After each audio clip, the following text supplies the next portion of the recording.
Hello दोस्तों, स्वागत है आप सभी लोगों का प्रज्ञा डिजिटल क्लासेस में। आज है 24 फरवरी, दिन है सोमवार।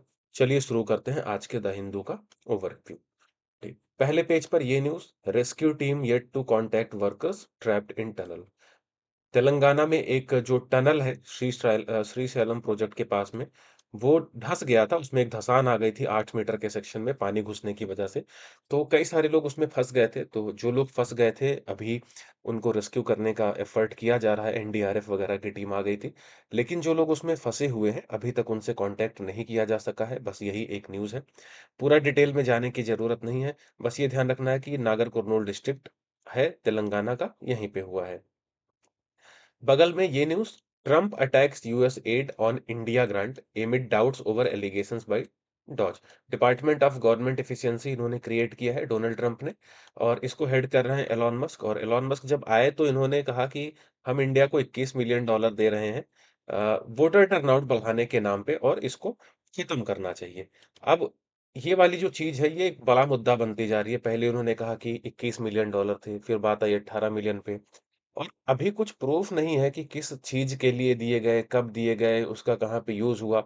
तो अब ये मसला बढ़ता जा रहा है, ट्रम्प बार-बार इंडिया को अटैक कर रहे हैं, और इंडियन अथॉरिटीज़ भी इस बात को लेकर कंसर्न्ड है कि यूएस से फंडिंग आती है इंडिया के इलेक्शंस को मैनिपुलेट करने के लिए। तो अब ये दोनों साइड्स के अपने-अपने व्यू हैं, और अब ये न्यूज़ कुछ दिनों तक चलती रहेगी, और ये अब मेंस के लिए, मेंस एग्ज़ाम के लिए, और अगर आप इंटरव्यू दे रहे हैं, तो इंटरव्यू के लिए एक बहुत इंपॉर्टेंट टॉपिक हो गया। अब आप इसको मिस नहीं कर सकते, मिस नहीं करना चाहिए। इस पे तैयारी करते रहना चाहिए। प्रीलिम्स के लिए भी, मेंस के लिए भी, और इंटरव्यू के लिए तो है ही है, जो लोग अभी इंटरव्यू दे रहे हैं। इसके अलावा पेज 1 पे और कुछ खास नहीं है। जर्मनी में इलेक्शंस हुए थे, तो जर्मनी में इलेक्शंस में क्या हुआ है, कंज़र्वेटिव पार्टी के लीडर हैं फ्रेडरिक मर्ज। फ्रेडरिक मर्ज अब चांसलर बनेंगे। इसके पहले ओलाफ स्कोल्ज थे जर्मनी के चांसलर, अब वो नहीं रहेंगे। मतलब चांसलर नहीं रहेंगे, वो दुनिया में रहेंगे, चांसलर नहीं रहेंगे। और नए चांसलर होंगे फ्रेडरिक मर्ज। ये था पेज नंबर 1 पे। पेज नंबर 2 पे एज़ सच कोई खास न्यूज़ नहीं है। लैंग्वेज को लेकर ये इश्यू चल रहा है तमिलनाडु में, कर्नाटक में भी लैंग्वेज का इश्यू चल रहा है। और मसला ये है, देखिए तमिलनाडु वाला जो मसला है, 1.5 साल बाद वहाँ पे इलेक्शंस हैं। तो लैंग्वेज को इश्यू बना करके, नॉर्थ साउथ डिवाइड को इश्यू बना करके कई सारी पार्टीज़ वहाँ पे हमेशा इलेक्शन लड़ती आई हैं। तो ये लैंग्वेज का इश्यू ज़्यादा तूल इसलिए भी पकड़ रहा है, और ये कर्नाटक, महाराष्ट्र कई बार ये होता है, इलेक्शन जीतने के लिए पॉलिटिकल पार्टीज़ ऐसे गिमिक्स यूज़ करती हैं। तो ये था पेज नंबर 2। पेज नंबर 2 पे एक ये न्यूज़ है, ये इंटरेस्टिंग डेवलपमेंट है। Ex members of band outfit launch new group to contest polls in J and K. Jammu and Kashmir में एक बैंड आउटफिट था, आतंकवादियों का एक संगठन था, या एक कहें कि उग्रवादियों का, अति चरमपंथियों का एक संगठन था। तो उन सारे लोगों ने मिलके अब एक नई पॉलिटिकल पार्टी बनाई है। तो ये एक पॉजिटिव डेवलपमेंट भी हो सकती है, पॉजिटिव डेवलपमेंट इस मामले में कि जो लोग एक्सट्रीमिज्म की तरफ जा रहे थे, अब वो finally main stream political parties बन के आ रहे हैं। दूसरी तरफ ये कि इनकी ओवरऑल आइडियोलॉजी तो एक्सट्रीमिज़्म वाली ही है, तो अगर ये सत्ता में आ जाते हैं, तो पता चला कि सत्ता के गलियारे में बैठ कर के फिर ये एक्सट्रीमिज़्म को प्रमोट करते हैं। तो ये पॉज़िटिव भी हो सकती है, नेगेटिव भी हो सकती है, but for the time being ये एक न्यूज़ है। फिर आते हैं पेज नंबर 3 पे, तो वही रेस्क्यू एफर्ट जो जारी है, rescue efforts in full swing. Telangana minister page number 2 3 था ये। इसके अलावा इस पे कुछ नहीं है। पेज नंबर 4 पे जब आते हैं, तो वही यूएस एड से रिलेटेड सारी चीज़ें। इंडिया अमेरिका पे आरोप लगा रहा है, अमेरिका इंडिया पे आरोप लगा रहा है। डोनाल्ड ट्रम्प लगातार कुछ ना कुछ स्टेटमेंट देते ही जा रहे हैं। तो यूएस एड का मसला अब इम्पोर्टेंट हो गया है। अब मैंने जैसे आपको पहले भी बताया था कि अगर आप एग्ज़ाम की तैयारी कर रहे हैं, तो आपको इससे रिलेटेड कुछ ना कुछ नोट्स बना लेने चाहिए, और अगर आप एग्ज़ाम की तैयारी नहीं कर रहे हैं, एक जनरल व्यूअर हैं, तो फिर आपको कोई नोट्स वगैरह बनाने की ज़रूरत नहीं है। जैसे-जैसे ये चीज़ें डेवलप होती जाएँगी, हम रोज़-रोज़ कुछ ना कुछ कवर करते ही हैं, और इसकी आपको एक होलिस्टिक अंडरस्टैंडिंग हो जाएगी over the period of time. Army chief France की विज़िट पे गए हैं मिलिट्री टाइज़ को बूस्ट करने के लिए। पिछले कुछ समय में फ्रांस के साथ हम लोगों के रक्षा संबंध काफ़ी गहरे हुए हैं। रफ़ाल वगैरह भी हम लोगों ने फ्रांस से ही लिया है, और भी कई सारी चीज़ों को लेकर के बातें चल रही हैं। कई सारे डिफेंस सेक्टर के डील्स फ्रांस के साथ होने हैं, तो ये एक डेवलपमेंट है, एक न्यूज़ थी एक लाइन की, बट इन जनरल ये ध्यान रखना है कि फ्रांस के साथ हमारे रिश्ते अच्छे हैं, और आगे और भी अच्छे होने की संभावना है। फिर आगे जब बढ़ते हैं, तो ये एक न्यूज़ है साइड में, UNESCO heritage tag sought for Shivaji's fort.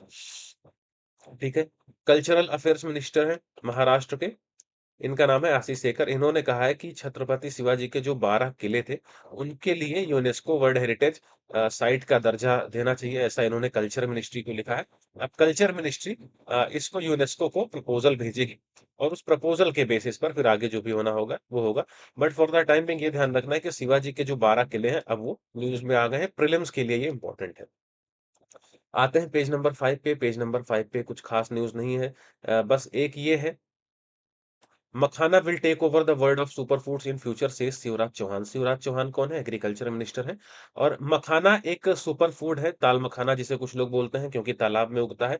एक इसके बारे में कुछ फैक्ट्स याद रखने हैं कि जितना भी मखाना का प्रोडक्शन होता है, उसका मोर देन 80% इंडिया में होता है। 80% से ज़्यादा मखाना इंडिया में ही पैदा होता है, इनफैक्ट 90% से ज़्यादा, और उस 90% का भी 90% हिस्सा लगभग बिहार में होता है। तो ये एक इंटरेस्टिंग फैक्ट है, बिहार में ऐसी बहुत सी चीज़ें हैं जो बिहार को आगे ले जा सकती हैं। उनके पास एक हेरिटेज, एक लेगेसी तो है ही। उसके अलावा एग्रीकल्चरल लैंड वहाँ पे बहुत बढ़िया है, सब कुछ बहुत बढ़िया है। तो ये मखाना उसमें एक और 4 चाँद लगा रहा है। बस ज़रूरत है उस चीज़ को कैपिटलाइज़ करने की, उसको मोनेटाइज़ करने की, और बिहार के लिए ये एक बहुत अच्छी संभावना है, एक पॉज़िटिव न्यूज़ है। फिर आते हैं जब पेज नंबर 6 पे, तो मन की बात आया था, प्रधानमंत्री मोदी जी जैसे कि हर महीने एक बार मन की बात करते हैं, तो मन की बात में इन्होंने ये कहा है कि जो वुमन अचीवर्स हैं, वो पीएम का सोशल मीडिया अकाउंट हैंडल करेंगी 1 दिन के लिए। 1 दिन के लिए सोशल मीडिया अकाउंट हैंडल करेंगे, इसका क्या मतलब है कि अपनी अचीवमेंट्स वगैरह को वो पीएम मोदी के सोशल मीडिया हैंडल पे पोस्ट करेंगी। एक तो ये है, मन की बात में ये एक मेजर इश्यू आया था। इसके अलावा एक ओबेसिटी चैलेंज पीएम मोदी ने शुरू किया है और 10 लोगों को नॉमिनेट किया है। वो 10 लोग कौन से हैं? इसमें लिस्ट नहीं दी गई है, लेकिन कई सारे अलग-अलग डायमेंशन्स के लोग हैं, जैसे कि सुधा मूर्ति जी हैं, मनु भाकर हैं, आनंद महिंद्रा हैं, भोजपुरी स्टार निरहुआ हैं। इस तरह से 10 लोगों की लिस्ट है।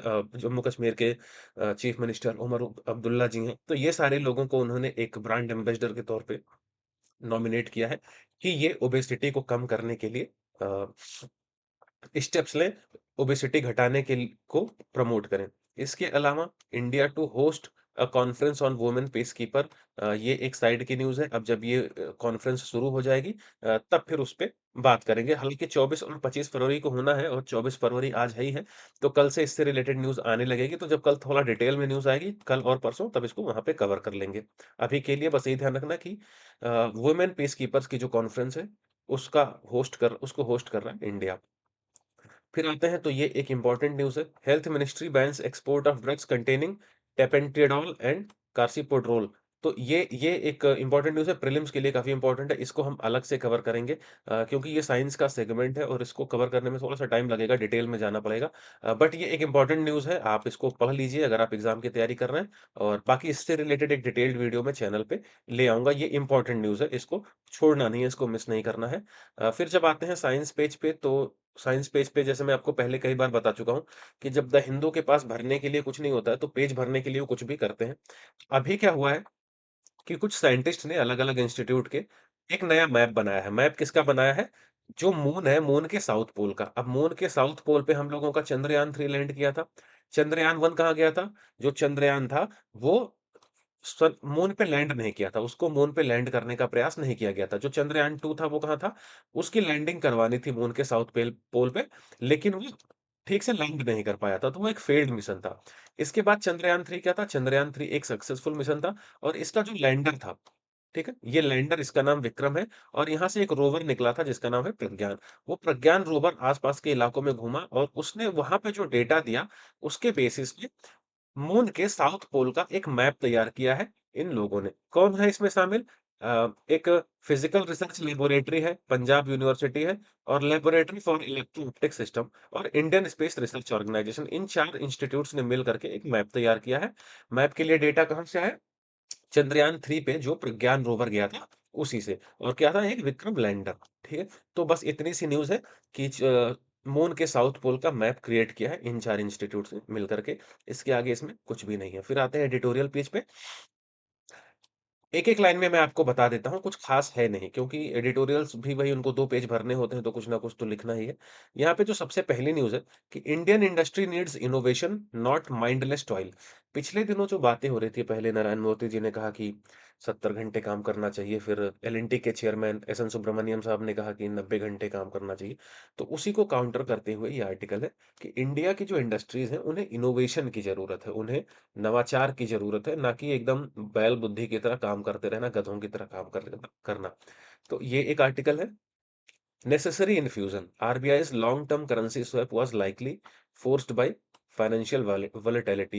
यूएस डॉलर और आईएनआर रुपीस के स्वैप का एक एग्रीमेंट आरबीआई ने किया था। हम लोगों ने देखा 10 बिलियन डॉलर का वो एग्रीमेंट था। ये 10 बिलियन डॉलर का एग्रीमेंट कितने सालों के लिए है? 3 सालों के लिए। तो 3-4 दिन पहले हम लोग इस आर्टिकल को ऑलरेडी कवर कर चुके हैं, तो उसी पर ये आर्टिकल है कि रुपये में जो वॉलेटिलिटी आ रही है, रुपए की जो कीमत है बनिस्बत डॉलर, उसमें जो वॉलेटिलिटी आ रही है, उसको कंट्रोल करने के लिए आरबीआई ने ये किया है। तो बस इतना सा ध्यान रखना है, इसके आगे और कुछ नहीं है। फॉरेन इन्फ्लुएंस, जो डोनाल्ड ट्रंप और अमेरिका का आरोप लग रहा है बार-बार कि जो पैसे दिए गए इंडिया को वोटर टर्नआउट बढ़ाने के लिए, उसी पर ये आर्टिकल लिखा गया है। इसमें मेन जो क्रक्स है वो यही है कि इंडिया का जो रिस्पॉन्स है, it must be rooted in politics not in rhetoric. यानी कि जैसे कि अमेरिका रिटोरिक कर रहा है, बोल बच्चनगिरी कर रहा है, वैसे हमें नहीं करना चाहिए। हमें पॉलिसी को ध्यान देना चाहिए कि हमारी पहले क्या पॉलिसी रही है, अभी क्या है और आगे क्या होने वाली है। और हम कुछ भी ऐसा ना बोलें जो हमारी लॉन्ग टर्म पॉलिसी को नुकसान पहुँचाए। तो ये एक आर्टिकल था फॉरेन इन्फ्लुएंस। फिर इधर आते हैं बगल में, talent shortage, global challenge and India's opportunity. इसमें कुछ खास नहीं है, बोल बच्चनगिरी की गई है। बस एक चीज़ ये ध्यान देनी है कि अभी 2025 चल रहा है और इनका कहना है शुरुआती लाइन्स में कि 2030 में जिन स्किल्स की रिक्वायरमेंट होगी, वो किसी को नहीं पता है, लेकिन एक बात तो तय है कि आज जिन स्किल्स की रिक्वायरमेंट है, 2030 में उन स्किल्स की रिक्वायरमेंट नहीं रह जाएगी। तो वर्ल्ड में एक चैलेंज आने वाला है जहाँ स्किल्ड वर्कफ़ोर्स की बहुत ज़्यादा कमी होगी और इंडिया इस कमी को फुलफ़िल कर सकता है अपने लोगों को ट्रेन करके। और कुछ-कुछ चीज़ों का इन्होंने एग्ज़ाम्पल दिया, जैसे कि automation, artificial intelligence, big data, predictive analysis, internet of thing, blockchain, management, resource efficiency, sustainability, इन सारी चीज़ों पे हमें अपने वर्कफ़ोर्स को स्किल करने की ज़रूरत है और इससे हम एक बड़ा फ़ायदा ले सकते हैं ना। यहाँ इन्होंने एक एग्ज़ाम्पल भी दिया है, एक बड़ा अच्छा-सा डाटा दिया है कि अ, जा ये अगर स्किल्स नहीं होंगे लोगों के पास, इसकी वजह से वैल्यू टर्म्स में 8.45 ट्रिलियन का नुकसान होगा। 8.45 ट्रिलियंस का नुकसान होगा ग्लोबल इकोनॉमी को, और ये जर्मनी और जापान की कंबाइंड इकोनॉमी से भी ज़्यादा है। तो इसका एक मेजर हिस्सा इंडिया अपने पाले में ला सकता है, अगर वो अपने वर्कफ़ोर्स को ट्रेन करे, उनको ठीक से ट्रेन करे। जो ऐसे स्किल्स में जो 2030 में ज़्यादा रिलेवेंट रहें। तो ये एक आर्टिकल है। अब ये तो ऑब्वियस सी बात है, अब ये एक परमानेंट टॉपिक हो गया है। हमेशा स्किल फोर्स और उनकी ट्रेनिंग, इस पर आर्टिकल्स आते रहेंगे क्योंकि आर्टिफिशियल इंटेलिजेंस आने के बाद चीज़ें काफ़ी बदल गई हैं। फिर आते हैं ओपिनियन पेज पे, कुछ भी नहीं है, पेज भरना है। A new age of imperialism, Trump और अमेरिका जिस तरह से बिहेव कर रहे हैं, माइट इज़ राइट, और उसी पर ये एक आर्टिकल लिखा हुआ है, बोल बच्चनगिरी है और कुछ नहीं है। हाँ, इसके अलावा an early shift to election mode, Tamil Nadu में इलेक्शंस होने हैं और उसी पर ये आर्टिकल है। और अभी 15 महीने पहले ही पॉलिटिकल पार्टीज़ इलेक्शन के मोड में आ गई हैं। उसी पर ये पूरा आर्टिकल है, इसके अलावा इसमें कुछ नहीं है। अब आगे बढ़ते हैं तो मणिपुर से रिलेटेड ये आर्टिकल है। मणिपुर का जो जीएसटी ग्रोथ का रेट है वो डिक्लाइन हुआ है और इन्फ्लेशन बढ़ा है। मणिपुर पर काफ़ी आर्टिकल्स आ रहे हैं, काफ़ी सारी कवरेज हो रही है। उसका रीज़न वही है क्योंकि अब मणिपुर में प्रेसिडेंट रूल लग गया है और न्यूज़पेपर वालों को पेज भरना है, तो ये रोज़-रोज़ वही भर रहे हैं और इसके बारे में पूरा पढ़ने की ज़रूरत नहीं है, हर पेज पे जाने की ज़रूरत नहीं है। फिर आते हैं, what has Supreme Court previously ruled on gag orders. Ranveer Allahbadia का केस हम लोगों ने देखा था। अब उससे रिलेटेड कुछ ना कुछ मसले रोज़-रोज़ आते ही रहेंगे और अब इन्होंने कवर किया है कि इसके पहले सुप्रीम कोर्ट ने कौन-कौन से ऑर्डर्स दिए हैं, जहाँ किसी को ये बोला हो कि आप क्या कर सकते हैं, क्या नहीं कर सकते हैं। 18 फरवरी को, आज 24 फरवरी है, आज से 6 दिन पहले एक इंटरिम ऑर्डर पास किया था सुप्रीम कोर्ट ने, जहाँ उन्होंने उनको बेल अरेस्ट से तो प्रोटेक्ट कर लिया था, लेकिन और भी कई सारे रिस्ट्रिक्शंस लगा दिए थे, जैसे कि आप बाहर नहीं जा सकते, पुणे पुलिस स्टेशन में आपको अपना पासपोर्ट वगैरह जमा करना पड़ेगा, इस तरह की चीज़ें। तो अब ये चलता रहेगा। अब ये कोई मतलब ऐसा नहीं है कि हमें इसकी डे टू डे कमेंट्री पढ़नी है, रोज़-रोज़ कवरेज करनी है। हमें पीएचडी नहीं करनी है इस चीज़ पे, बस इससे रिलेटेड 4-6 पॉइंट्स अपने एग्ज़ाम के लिए रख लेने हैं और बस उसके बाद चलने दो, कुछ नहीं देखना है रोज़-रोज़। Why has the UGC care list of journals been discontinued? ये क्या है? 2018 में एक चीज़ आई थी, जिसमें सरकार ने क्या किया, देखो जो रिसर्चर्स होते हैं ना, वो ऐसे इधर-उधर के तमाम किस्म के जो फर्जी किस्म के जर्नल्स होते हैं, उसमें अपनी रिसर्च पब्लिश करवा देते हैं और नस अननेसेसरी संख्या बढ़ा देते हैं ना। लोग कहते हैं मैंने 100 पेपर पब्लिश किए, मैंने 500 किए, मैंने 1000 किए। अब ये आपने 100, 500, 1000 जहाँ भी है कि उनकी क्वालिटी कितनी अच्छी है। संख्या तो बहुत ज़्यादा हो गई, लेकिन उनकी क्वालिटी कितनी अच्छी है। तो यूजीसी एक लेके आया था केयर। केयर लिस्ट का मतलब क्या था? Consortium for academic and research ethics. उसमें एक जर्नल्स की यानी कि मैगज़ीन्स की टैब्लॉइड्स की लिस्ट होती थी। एक जिनको जिनको लेकर के ये माना जाता था कि ये स्टैंडर्ड है, इनका एक लेवल है। अगर आपका रिसर्च पेपर इसमें पब्लिश हुआ है, तो वो ऑथेंटिक है। इसका मतलब ये नहीं है कि बाकी मैगज़ीन्स में आप पब्लिश नहीं करवा सकते थे। लेकिन जैसे आपको फेलोशिप लेनी है, आपको प्रमोशन लेना है या और भी कई सारे एडवांटेजेस जो रिसर्च स्कॉलर्स को मिलती हैं, उसके लिए आपको इन सारे मैगज़ीन्स में पब्लिश होना, इन जर्नल्स में पब्लिश होना इम्पोर्टेंट होता था, उसकी अहमियत ज़्यादा होती थी। लेकिन अभी यूजीसी ने इसको डिसबैंडन कर दिया है, डिसकंटिन्यू कर दिया है। ठीक है? क्योंकि इसको लेकर के काफ़ी ज़्यादा शिकायतें थी। एक तो उसमें ब्यूरोक्रेसी बहुत ज़्यादा आ गई थी। हर कोई पब्लिश नहीं कर पा रहा था। दूसरा, ये कैसे डिसाइड किया जाए, जर्नल की क्वालिटी क्या है, ये कैसे डिसाइड किया जाए? तो ये एक मसला आ रहा था। हालाँकि अ, इस स्टेप को बंद करने को लेकर भी एक सेगमेंट है जो प्रोटेस्ट कर रहा है। तो ये एक इश्यू है। अब अगर आगे इसमें और भी कुछ नया डेवलपमेंट होता है तो हम उसको कवर कर लेंगे, बट अदरवाइज़ बस यही है। एक लाइन में ध्यान रखने की, यूजीसी ने जो लिस्ट निकाली थी कि इन जर्नल्स में आपको अपने रिसर्च पेपर्स पब्लिश करने होंगे अगर आप वो सारे बेनिफिट्स लेना चाहते हैं, तो उन जो लिस्ट थे उसको डिसकंटिन्यू कर दिया है, ठीक है? फिर आते हैं पेज नंबर 11 पे। ये एक न्यूज़ थी। न्यूज़ बस 1-2 लाइन में जान लेने की है, डिटेल में नहीं जानी है। AWS Adarsh developers case say about the data cloud management. इसमें क्या, अच्छा एडब्ल्यूएस क्या है? एडब्ल्यूएस का मतलब होता है Amazon web services. Amazon web services, आप क्लाउड सर्विसेज़ का नाम जानते हैं? क्लाउड सर्विसेज़ क्या होती हैं? जहाँ पे आप ऑनलाइन अपना डेटा स्टोर करते हैं, ठीक है?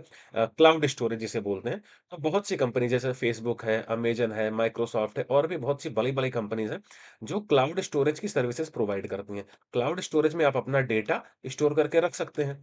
तो ये कंपनी है आदर्श डेवलपर्स। ये अमेज़न जो वेब सर्विसेज़ हैं, अमेज़न की क्लाउड स्टोरेज सर्विसेज़ को यूज़ करते थे। अब फरवरी 11 को इन्होंने एक केस फाइल किया अमेज़न वेब सर्विसेज़ के अगेंस्ट में कि सालों की जो इनकी मेहनत थी, जो डेटा था कस्टमर्स का और इनकी कंपनी का, वो डिलीट हो गया है और इसकी सारी ज़िम्मेदारी एडब्ल्यूएस यानी कि अमेज़न वेब सर्विसेज़ की है। इनका कहना है कि इसकी वजह से हमें 100 करोड़ से ज़्यादा का नुकसान हुआ है। तो अब यही एक मसला है।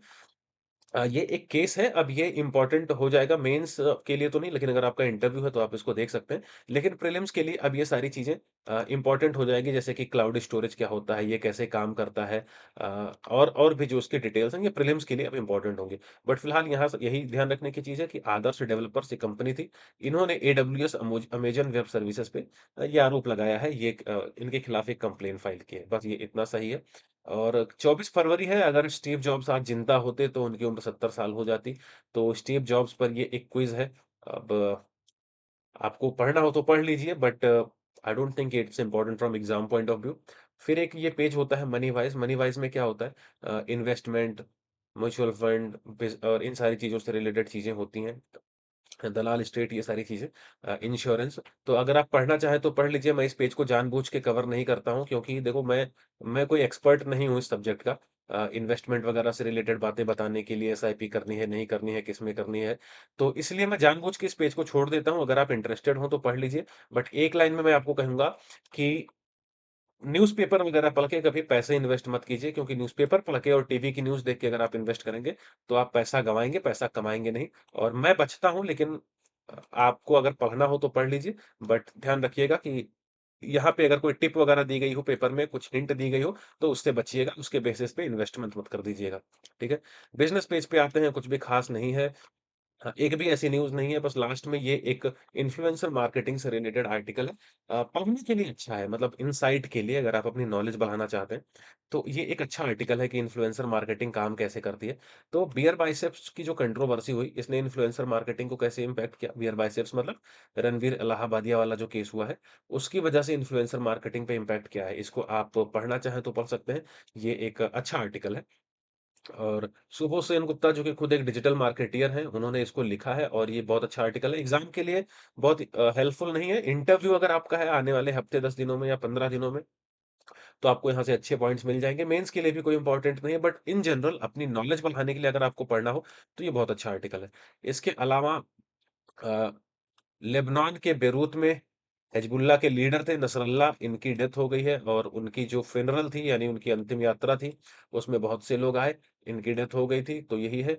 इसके अलावा एक ये स्टेटमेंट है ज़ेलेंस्की का, इन्होंने कहा है ready to quit in exchange for NATO membership. मतलब ज़ेलेंस्की अभी भी समझ नहीं रहे हैं कि नेटो की मेंबरशिप माँग रहे थे, उसी की वजह इससे इतना सारा बवाल हो गया है।